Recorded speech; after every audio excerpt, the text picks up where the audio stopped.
You know, last year when we had our first virtual meeting like this, we ended up just having a number of people that hung on at the end and just had a really nice kind of chat, nice conversation. And so that's just something we wanted to build into the agenda this year was the opportunity for people to just kind of, interact and, with one another and with us. We do this work for farmers and the environment, and for you all, the field practitioners and the scientists, and we're a nonprofit and we're here to serve. And so that's kind of our mantra. And so we just wanted to just, open up the lines of communication a bit. They're always open. All you got to do is reach out to us. But while so many of us together, some 500 of us right now are together, we thought it'd be an opportunity. If there's something on your mind you'd like to talk about or ask about, then we can maybe try to use this time to address it. Okay. I'll start out with just this is a softball, Wayne. All right. What is the most common soil test that we use in our studies, and is there one?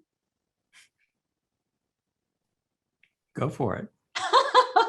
I thought you were saying I thought you said you wanted to do it. Oh, no, I'm testing you. You're testing me. You're testing me. This is the Wayne Honeycutt so test. It's soil organic carbon. And did I get that right? Yeah. What good. What I would say, and I'm really specific about saying soil organic carbon. And that's because, I don't fault anyone for using loss on ignition. But I think we just all have to really realize the limitations of loss on ignition, how soils having different mineralogies, that it can return different results. And I just, because, it's, you're losing water and stuff too. And it's just, and some of those minerals entrap that water and others don't. And so, it's just, I understand the reason for it. Because it's rapid and it gives you a good idea. But I feel like that where we are now with our level of science and where we need to go in soil health, it's really important that we use more quantifiable methods. And so soil organic carbon, and we like to use the total combustion method, and of course, correct for carbonates if there's if they're calcareous soils. Great. Good work, Wayne.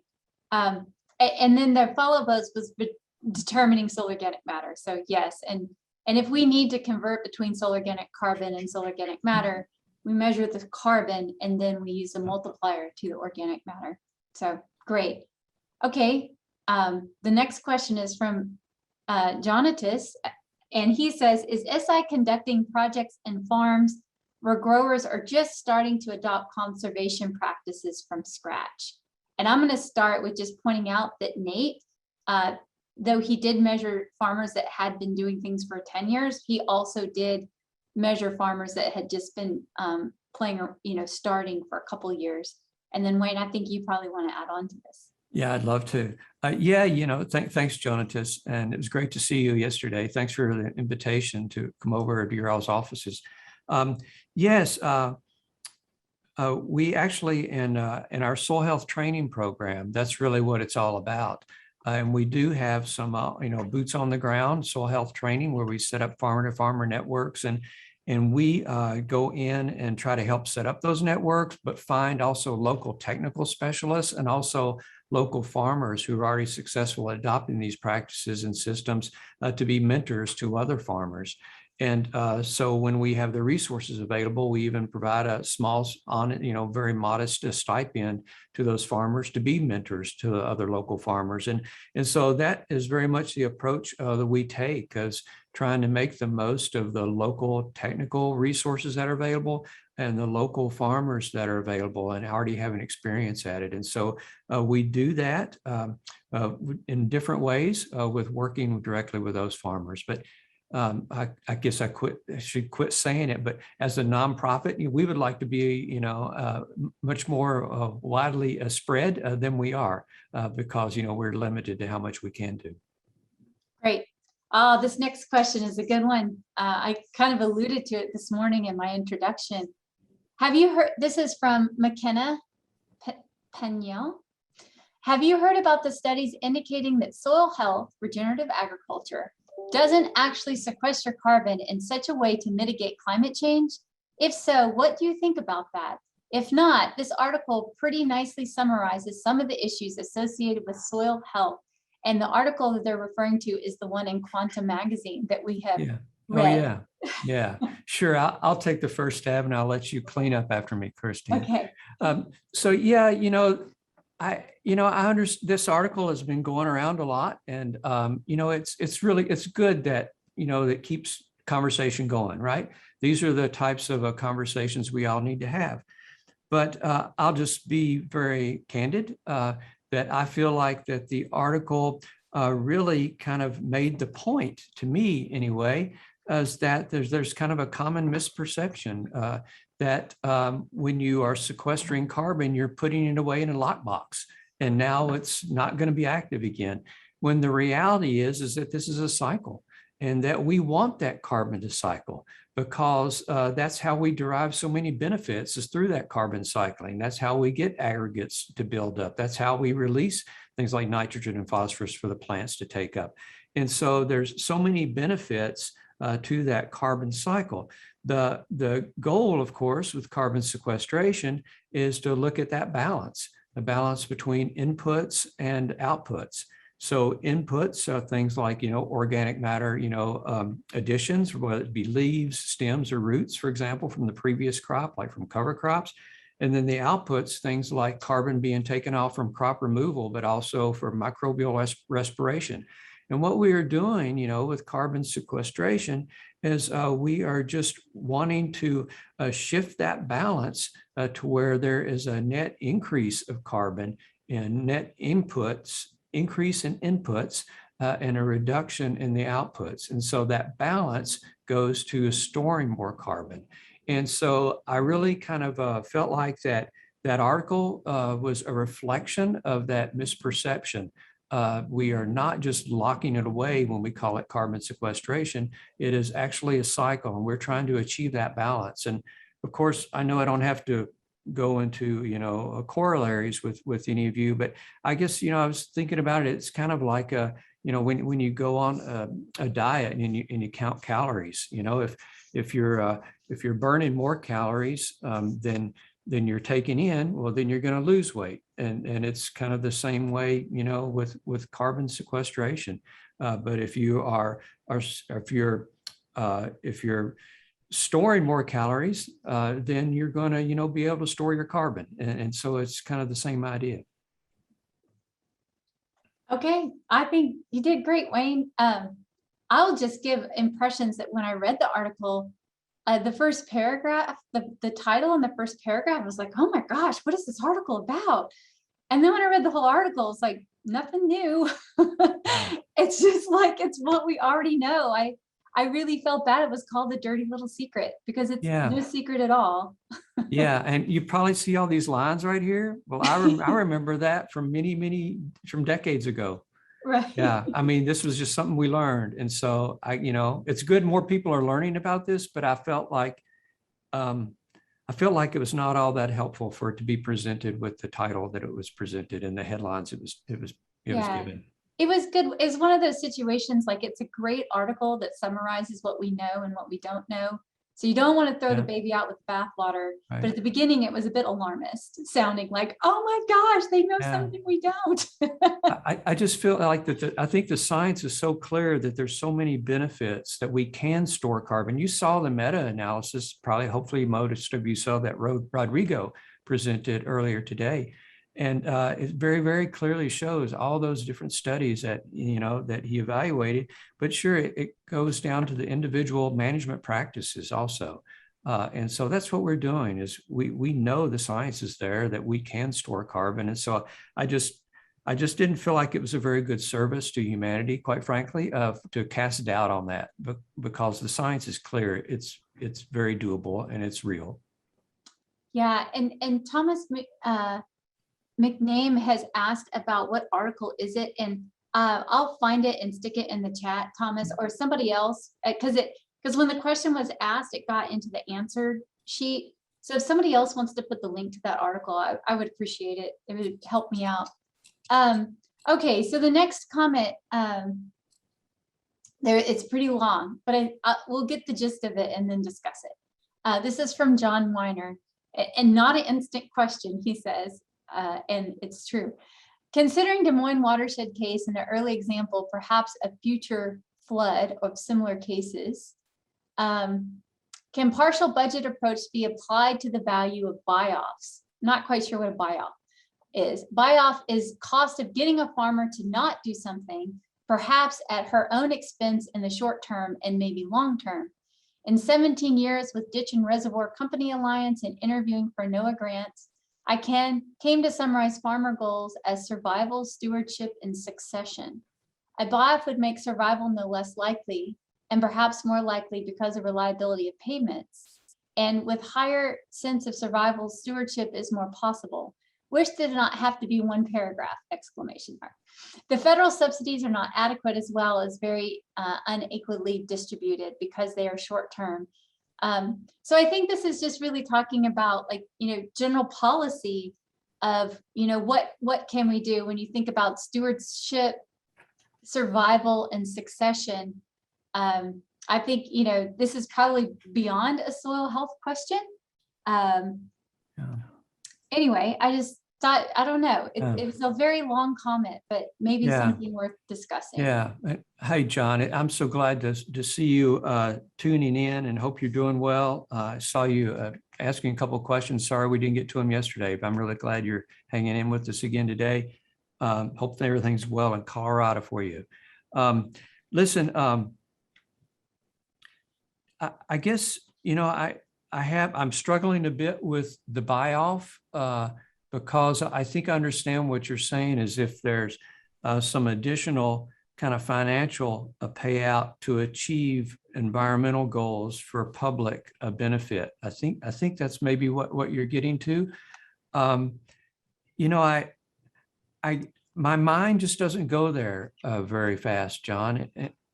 And I think it's because I'm recognizing that we still need to grow enough food and fiber to feed and clothe another 2 billion people in the next 30 years. And so I'm seeing that there needs to be, continued agriculture for that. And we need farmers to be economically viable to maintain those rural landscapes that we all love and enjoy, and provide the plentiful of nutritious food that we all enjoy. And so I guess I just don't think that they're incompatible goals with the environment to require a type of buy-off, if I'm interpreting what you mean by that phrase correctly. And if I'm not, I apologize.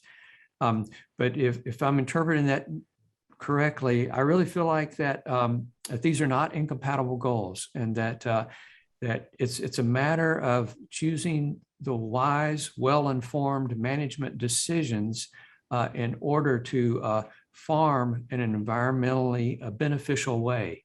And then it becomes the onus on us, on people like me and Cristine and everybody else that's on here, and you, John, and with your bright mind that I know you have, and to help guide us on that way of how we can work directly with landowners and managers and provide them the tools that they need in order to that achieve those environmental benefits in a way that still allows the food production and fiber production. And I would add to it that, I don't think buy-offs work in our ag policy, in the structure that there is today. And so, conversely, one of the things that we're trying to do at the Soil Health Institute is quantify those benefits. And not just quantify the benefit in soil health, but link those soil health to functions that provide practical benefits, such as erosion risk and water quality. And we've recently written a couple of proposals in partnership with Ecometrics, which is part of Restore the Earth, so that we can come up with better socioeconomic frameworks for quantifying the benefits of soil health. And as we get better and better at, exactly saying these 10 acres of improved soil health, to X target in the lower Mississippi River Valley, equal X, Y, and Z benefits, then we can start developing policy, or we can inform policy, and whether that policy is a buyout or something else, right? It's really hard to have, science-based decisions if we don't have good estimates. And I know that, as a scientist, that's probably a scientist cop out, like, well, if we could just give it a number, everything will be okay. But I think that, as a science-based institute, that's what we can work on and achieve. So hopefully that's a little bit of a acknowledgement of that comment, because it's certainly worth discussing. Let's see.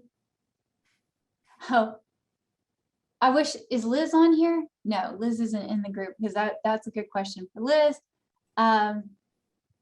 It says, Taryn Pickett says, kind of sounds like the CRP program, probably the buy-off comment, which I think that we are finding out that it is good for soil erosion compared to what it's used for, but doesn't reach the soil's full potential of that area.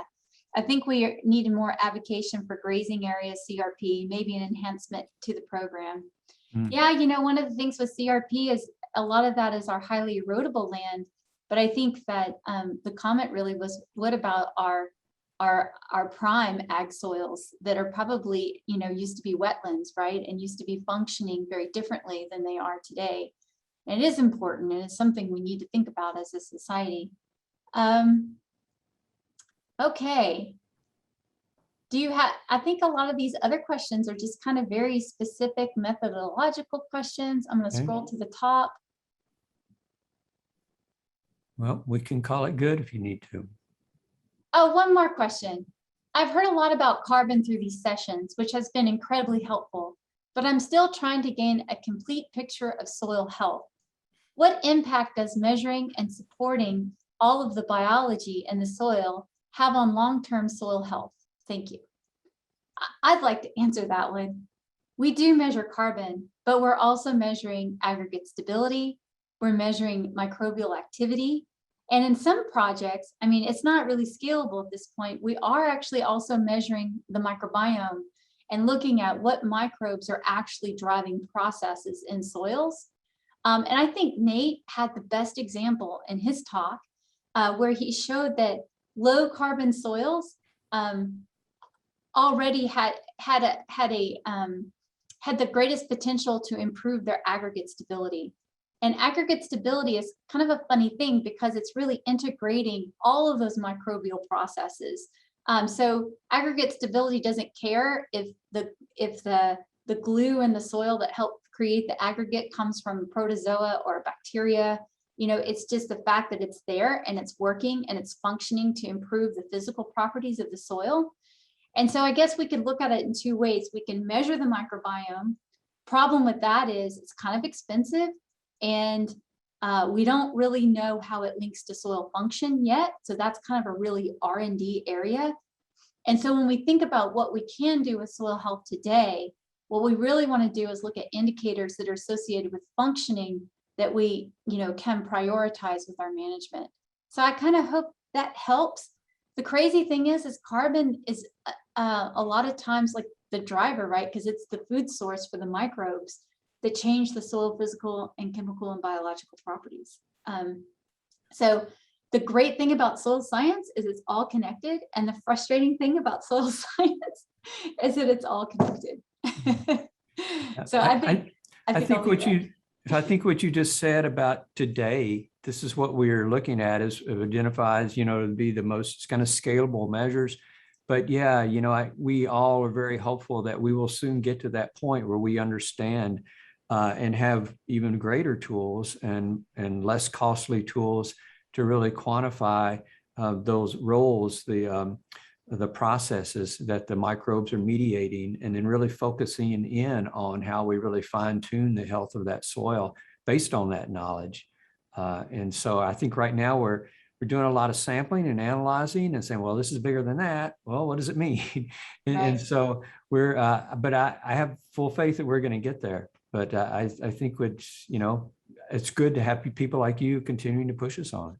Yeah. And one more thing before we close, because thank you, Allison Flynn, for pointing out Sarah Carlson's comments earlier about ag retailers and the needs to do inputs.